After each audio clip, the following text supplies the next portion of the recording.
Good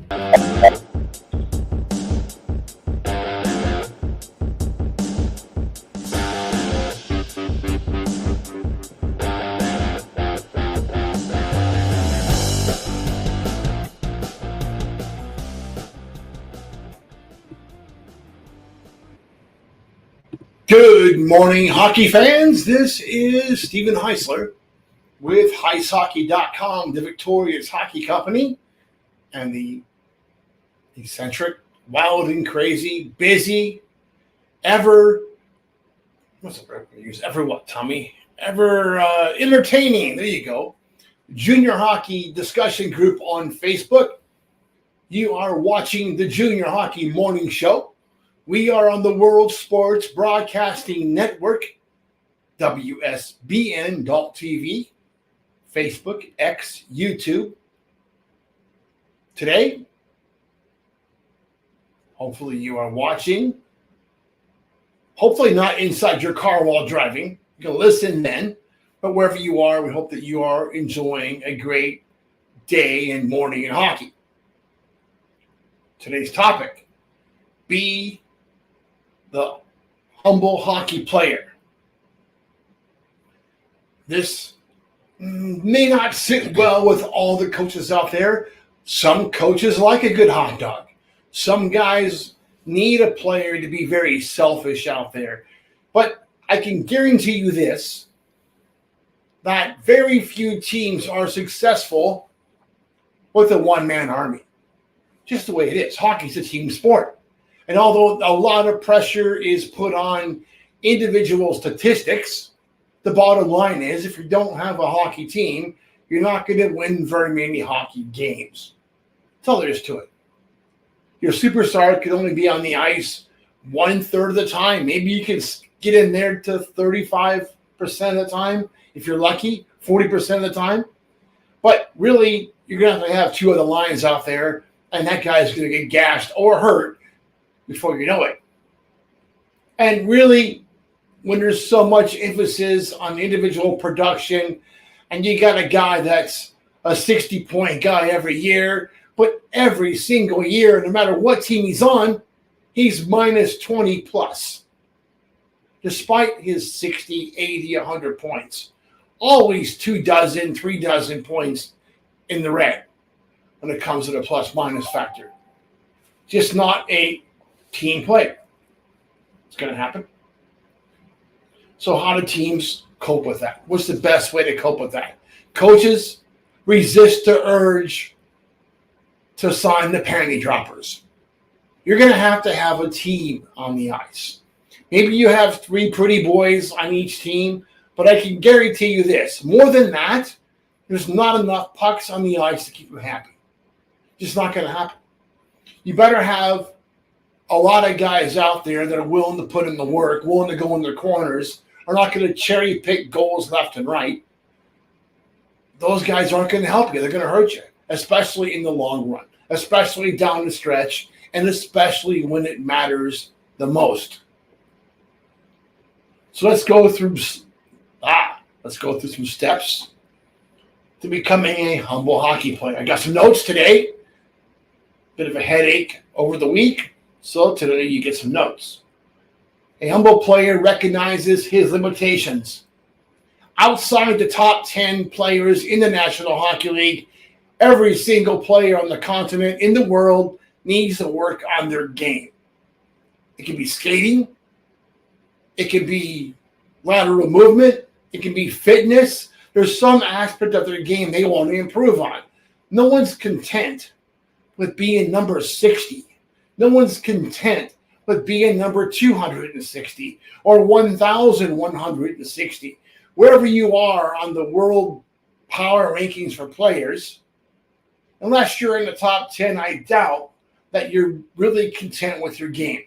So put in the work, understand your limitations, put in the work, and make yourself better. The humble player welcomes criticism and acts upon it. So the coach is in your ear, a teammate's in your ear, a scout's in your ear, whatever notes they're giving you, it's not a personal assault. They're not telling you you're a crappy player. They're giving you something to consider working on your game.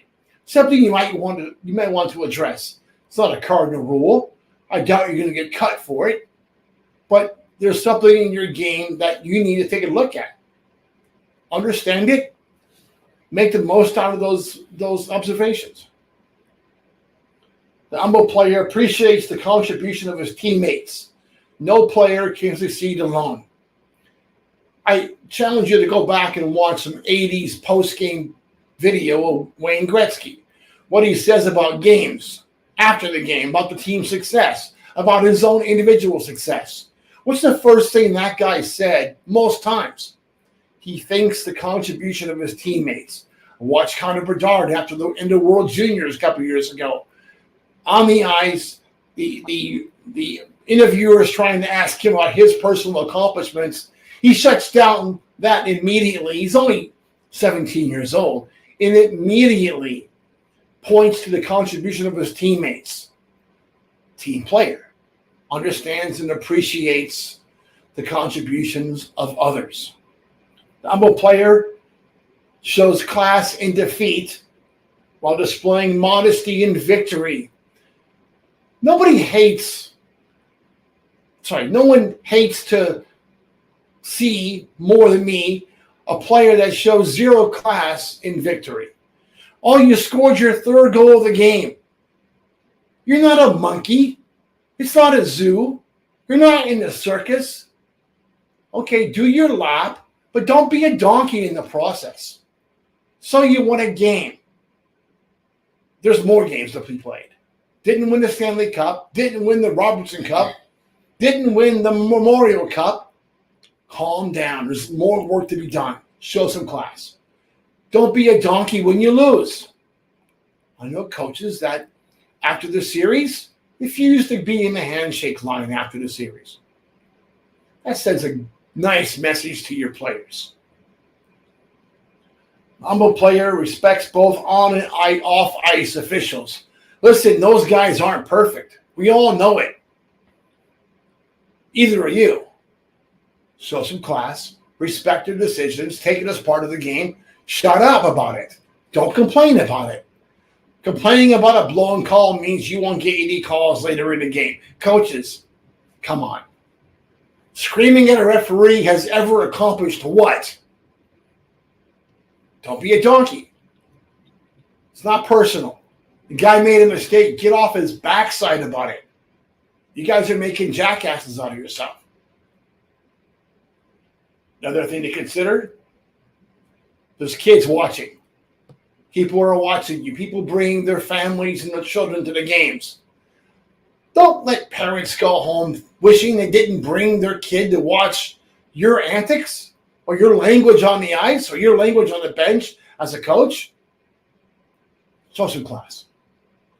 Be humble in both victory and defeat.